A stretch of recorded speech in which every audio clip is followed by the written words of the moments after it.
A paz e a graça de nosso Senhor e Salvador Jesus Cristo. Sejam todos bem-vindos a mais um estudo da Palavra de Deus através da Escola Bíblica Virtual da Primeira Igreja Batista de Fortaleza. Meu nome é Alexandre e hoje nós estaremos estudando os livros de 1ª, 2ª e 3ª João, ou também as cartas de João ou epístolas de João, como são conhecidas. No nosso estudo de hoje nós vamos traçar uma visão panorâmica dos 3 livros. Nós vamos também falar sobre o autor das epístolas, o propósito das cartas, a estrutura do livro, né? E destacar alguns textos e fazermos um paralelo com os dias de hoje. E ao final faremos uma conclusão, um fechamento desses 3 livros. Né? Prazer estar aqui com vocês e vamos iniciar o nosso estudo de hoje. Bem, quem é dado a autoria das 3 cartas? Por que há essa dúvida em relação à autoria? Tem o nome de João, né? Mas apóstolo João é o autor das cartas. Né? Não existe assim ele se autodenominando o autor das cartas, diferentemente de Paulo. Quando Paulo escreveu a Filemon, ele diz Paulo, preso do Senhor, então Paulo ali se identifica. Aqui, o autor das epístolas não se identifica, mas, pela tradição da igreja, desde os primórdios, é dado a João a autoria das 3 cartas. Né? E para quem ele escreveu estas cartas? Né? A primeira carta, ele não endereçou a uma pessoa específica, né? Mas ele se dirige a um grupo de fiéis e crentes que habitavam na região da Ásia Menor, né? Precisamente a cidade de Éfeso. Existe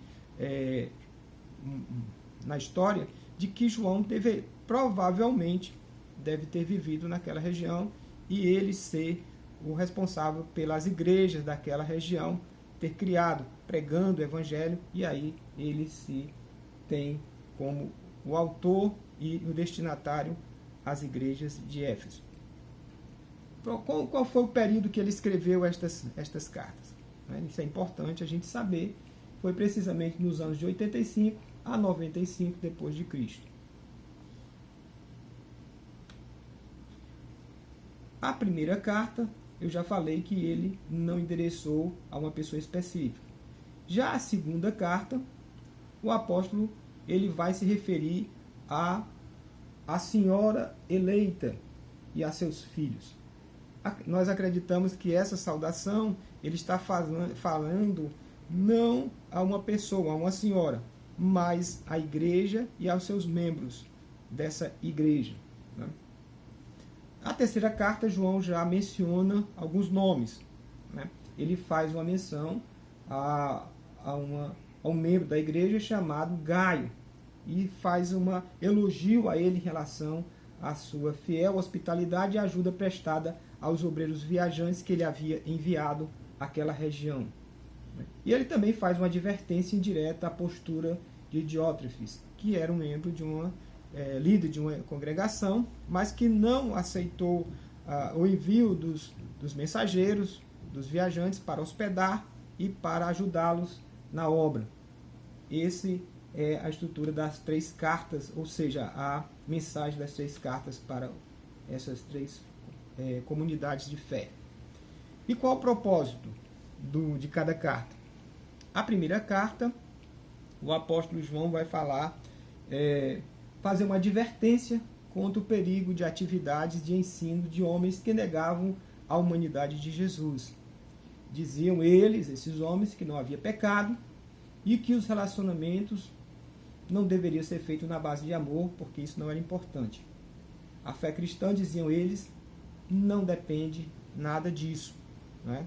De amor e de verdades, como eram pregadas. De acordo com alguns teólogos, essa primeira epístola, João estaria rebatendo uma heresia que teve início no primeiro século, chamada gnosticismo. E o que eram os gnósticos? O que eles pregavam? O gnosticismo é uma palavra grega que vem de gnose, que é conhecimento. E eles pregavam que o mundo havia sido criado por uma divindade imperfeita e que por isso a vida na Terra era apenas uma forma maléfica usada para aprisionar o espírito humano e que o bem só seria alcançável em um nível espiritual. Eles defendiam que a matéria é má e o espírito é bom. E a solução para os dois seria o conhecimento, né?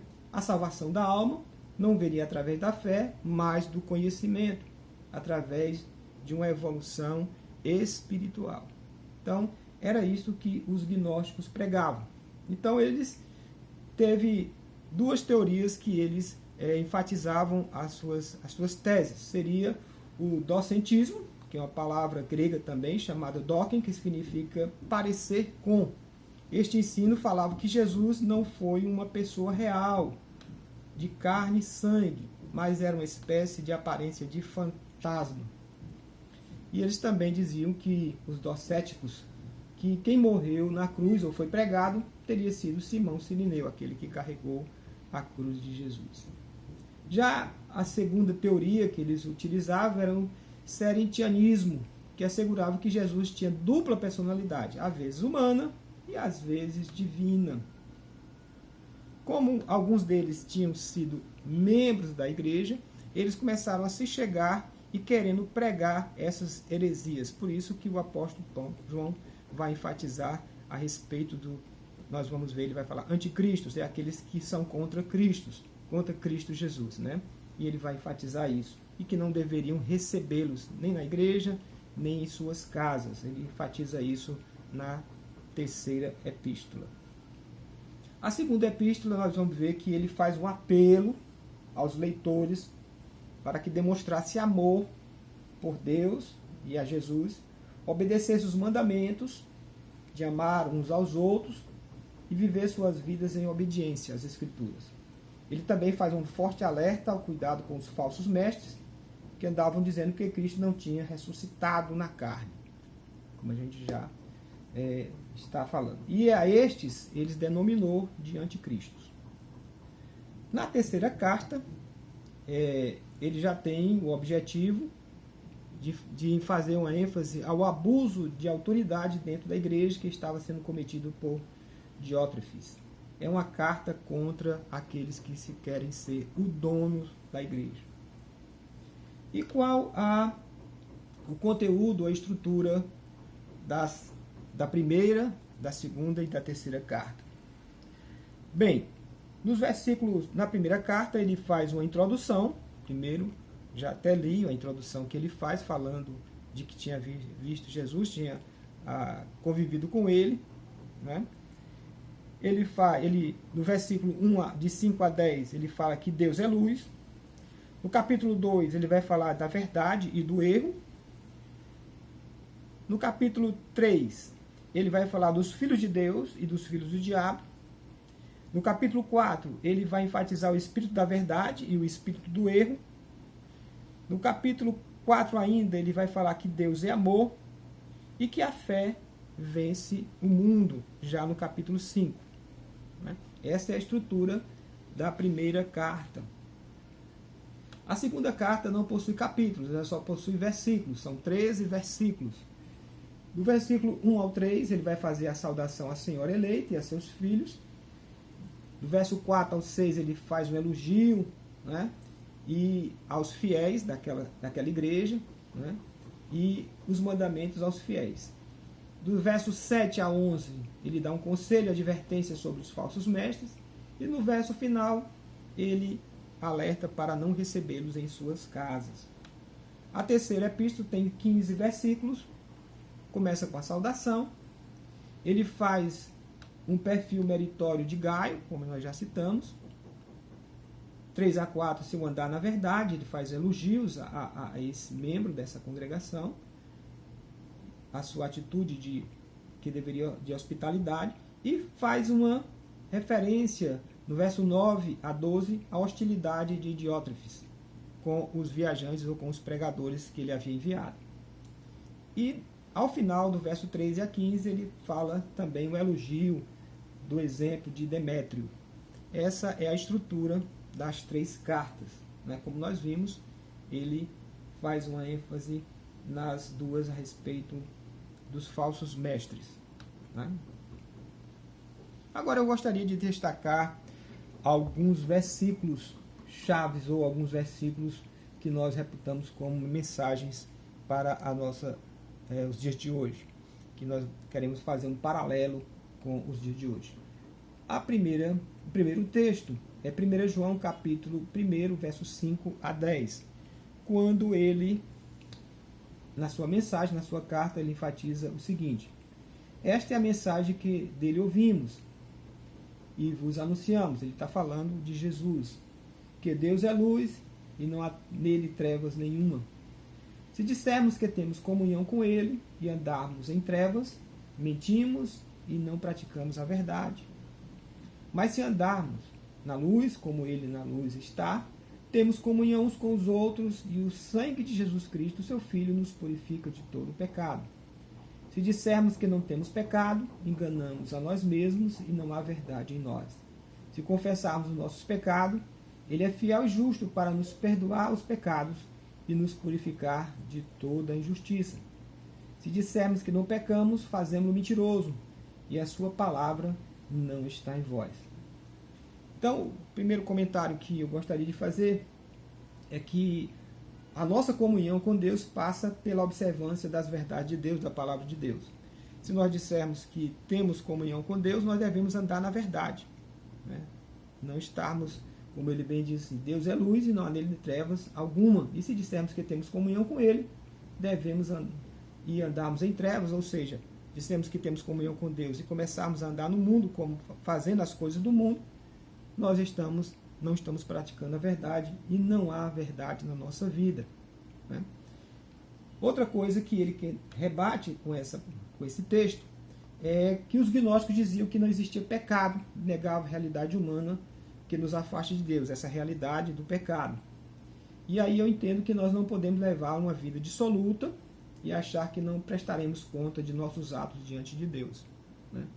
Por isso João enfatiza que existe pecado e que devemos ter consciência dele. E a nossa confissão, pressupõe reconhecimento do erro e que nos leva ao arrependimento. Sem arrependimento não há remissão de pecados. O outro texto que eu quero enfatizar é 1 João capítulo 2, verso 15 a 17, quando ele diz assim: não ameis o mundo, nem o que o mundo há. Se alguém ama o mundo, o amor do Pai não está nele. Porque tudo que há no mundo, há a concupiscência da carne, a concupiscência dos olhos, a soberba da vida, e isso não é do Pai, mas do mundo. O mundo passa e a sua concupiscência, mas aquele que faz a vontade de Deus permanece para sempre. Qual é o comentário que eu quero fazer nesse texto que nós acabamos de ler? Nós sabemos que o mundo jaz no maligno e que o sistema deste mundo, a cultura, os princípios, o estilo de vida, não é? A economia, a política, tudo é dominado pelo demônio, pelo inimigo e por seus adeptos, né? E tenta influenciar a igreja. Nós sabemos que existe o mundo que jaz no maligno e a igreja do Senhor Jesus que está inserida neste mundo. E há um combate constante, né, do inimigo contra a igreja do Senhor Jesus para tentar derrubar a resistência que temos através da nossa fé. Por isso que o apóstolo João vai enfatizar porque tudo que no mundo há a concupiscência da carne. E que seria no sentido de que a concupiscência da carne? A concupiscência da carne no sentido de desejos impuros, busca de prazeres pecaminosos e gratificação sexual. A concupiscência dos olhos refere-se a desejo